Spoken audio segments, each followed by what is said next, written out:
I was on staff in Prescott in 1998, 1999. There were some other things that were churning, some men that were rising up. And their game was they wouldn't come to conference, and they had churches under them. They had been successful in the earlier parts of our fellowship, maybe many years, had some good-sized churches, and they had some quibbles with Pastor Mitchell, and so now they're not wanting to expose their disciples to Prescott.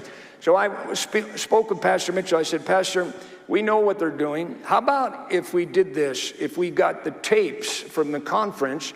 They're not going to bring their men, their daughter churches. How about if we just do an end run around them? We send the tapes off to these pastors. Pastor Mitchell's eyes brightened up. He said, that's a great idea. I said, I know it's going to cost a lot of money. He said, no problem. Let's do that. So we sent off packages of the conference tapes to a number of guys that were not coming.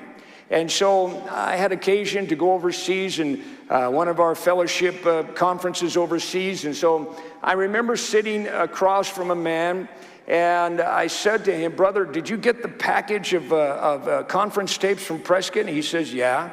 And I said, well, did you listen to them? And he said, yeah, I listened to a few. And I said, well, which sermons did you listen to? Being a nosy sort of a guy when I want to be. And very predictably, he told me the kinder and the gentler brethren amongst us. And conspicuously absent was sermons from Pastor Mitchell and some of the other heavy hitters in our fellowship. And so then I asked him, I said, well, how come you didn't listen to the other tapes? And so listen to what he said.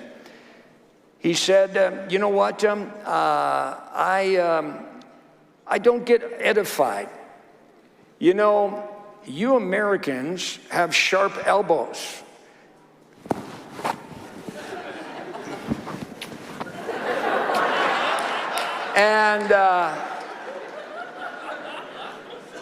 And it seems like all you're doing is just throwing elbows at each other, and I'm not being edified by the sermons that I'm hearing, and what I was heard in times past. So I don't bother listening to those guys anymore. Well, that led me to share. Brother, has it ever occurred to you that Prescott is the epicenter of the move of God that God has given to